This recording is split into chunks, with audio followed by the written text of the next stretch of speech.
हमारा first question है which one of the following type of resource is iron ore, कि जो iron ore है वो किस टाइप का रिसोर्स है। तो इसमें हमें ऑप्शंस दिए गए हैं रीन्यूएबल, बायोटिक, फ्लो और नॉन रीन्यूएबल। इसका आंसर आ जाएगा नॉन रीन्यूएबल, क्योंकि जो आयरन ओर होता है वो इस तरह से नॉन रीन्यूएबल रिसोर्स वो होते हैं जिनको दोबारा रीप्रोड्यूस नहीं किया जा सकता, या फिर वो बहुत धीरे धीरे प्रोड्यूस होते हैं। तो हमारा सेकंड क्वेश्चन है under which of the following type of sources can टिंडल energy not be put, कि जो टिंडल एनर्जी है वो इनमें से किन टाइप ऑफ रिसोर्सेज में नहीं होती। तो उसका आंसर आ जाएगा रिप्लेनिशेबल, क्योंकि जो टिंडल एनर्जी होती है वो दोबारा दोबारा रिप्लेनिश नहीं होती है। तो हमारा थर्ड क्वेश्चन है which one of the following is the main cause of land degradation इन पंजाब, कि जो पंजाब में लैंड डिग्रेडेशन का मेन कारण क्या है। इसका आंसर आ जाएगा ओवर इरिगेशन, क्योंकि पंजाब में जो खेतों को पानी दिया जाता है वो बहुत ज़्यादा दिया जाता है, जिससे कि लैंड डिग्रेडेशन हो जाती है। फोर्थ है in which one of the following state is terrace cultivation practised, तो इसका आंसर आ जाएगा उत्तराखंड, क्योंकि जो टेरेस कल्टिवेशन होती है वो पहाड़ी इलाकों में होती है, और उत्तराखंड इसमें राइट आंसर है।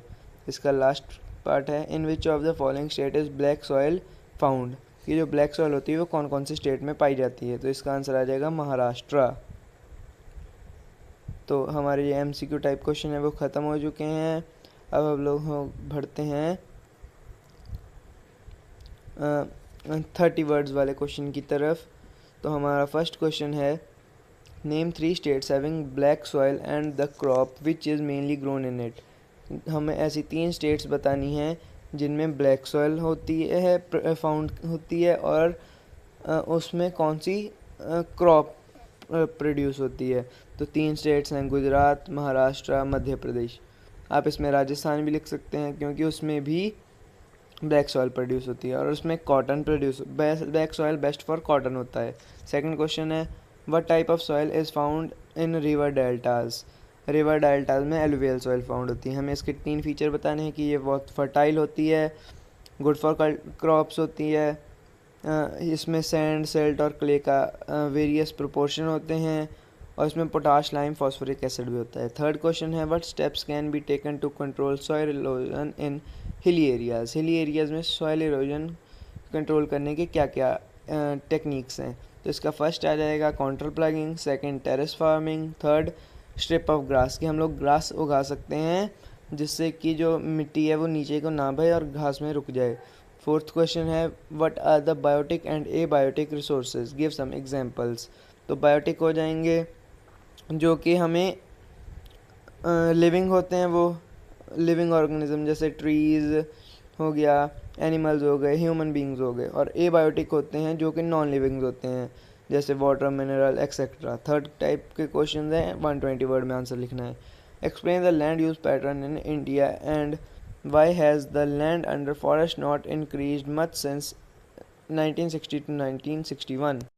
तो जो इसमें आंसर आ जाएगा कि लैंड यूज़ पैटर्न होता है वो अलग अलग एरियाज़ में अलग अलग होता है। वो वैसे मैंने आपको लिख कर दे दिया है, आप उसमें से पढ़ लेना।